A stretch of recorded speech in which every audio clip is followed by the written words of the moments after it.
السلام علیکم ورحمۃ اللہ وبرکاتہ۔ محترم دوستو، اگر کوئی شخص امام کے پیچھے نماز پڑھ رہا ہو اور شروع سے آخر تک وہ مکمل نماز میں شریک ہو، اس کی ایک بھی رکعتیں نہیں چھوٹی ہو اور امام کے سلام پھیرنے کے بعد بھولے سے وہ شخص کھڑا ہو جائے یہ سوچ کر کہ ہماری کچھ رکعتیں چھوٹ گئی ہے، حالانکہ اس کی ایک بھی رکعتیں نہیں چھوٹی ہو، تو وہ شخص جب کھڑا ہو جائے تو کیا کرے؟ کیا کھڑے کھڑے وہ نماز کو توڑ دے یا بیٹھ آئے؟ کیا کرے؟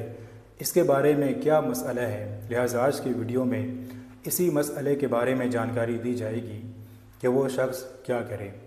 دیکھیں، نماز کو مکمل سکون اور دھیان کے ساتھ پڑھنا چاہیے، خشوع اور خضوع کے ساتھ پڑھنا چاہیے، تبھی ہماری یہ نماز اللہ کی بارگاہ میں مقبول ہوگی۔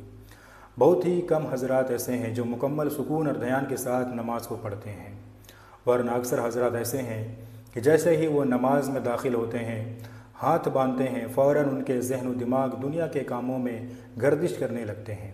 خاص کر جب امام کے پیچھے نماز پڑھ رہے ہوتے ہیں تو اکثر لوگوں کا یہی حال ہوتا ہے کہ ان کے ذہن و دماغ دنیا کے کاموں میں گردش کرنے لگتے ہیں اور شیطان بھی اس کام میں ساتھ دیتا ہے۔ لہذا کوشش یہ کرنی چاہیے کہ مکمل سکون اور دھیان کے ساتھ نماز کو پڑھیں۔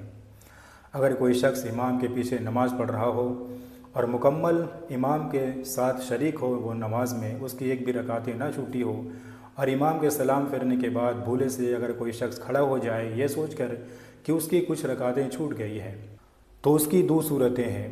اگر وہ شخص سجدہ کرنے سے پہلے اگر اس کو یاد آتا ہے کہ ہماری ایک بھی رکعت نہیں چھوٹی ہے، اگر سجدہ کرنے سے پہلے یاد آتا ہے تو فوراً لوٹ آئے، بیٹھ جائے، قاعدہ میں اتحیات وغیرہ پڑھ کر آخر میں سجدہ سہو کر لے، اس کی نماز مکمل ہو جائے گی۔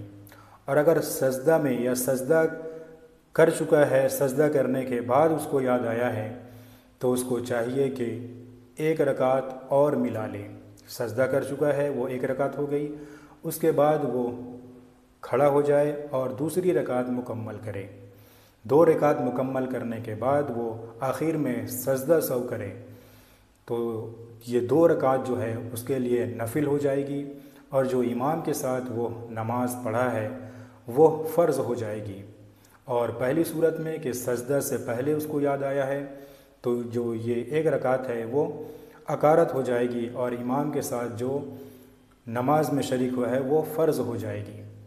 تو لہٰذا مسئلہ یہ ہے کہ اگر اس کو سجدہ کرنے سے پہلے یاد آیا ہے تو وہ لوٹ جائے اور تحیات وغیرہ پڑھ کر آخر میں سجدہ سہو کر لے، اور اگر سجدہ میں یا سجدہ کے بعد اس کو یاد آیا ہے کہ ہماری ایک بھی رکعت نہیں چھوٹی ہے تو اس کو چاہیے کہ ایک رکعت اور ملا لے۔ ایک رکعت تو یہی ہوگی کہ اس نے سجدہ کر لیا ہے، سجدہ کر کے کھڑا ہو جائے اور پھر دوسری رکعت وہ مکمل کرے، اس صورت میں بھی اس کو سجدہ سہو کرنا پڑے گا۔ تو یہ جو دو رکعت ہے وہ نفل ہو جائے گی اور امام کے ساتھ جو اس نے نماز پڑھی ہے وہ فرض ہو جائے گی۔ امید ہے کہ آپ حضرات کو یہ جانکاری پسند آئی ہوگی، لہٰذا اس ویڈیو کو دوسروں تک بھی ضرور شیئر کریں۔ جزاک اللہ خیرہ۔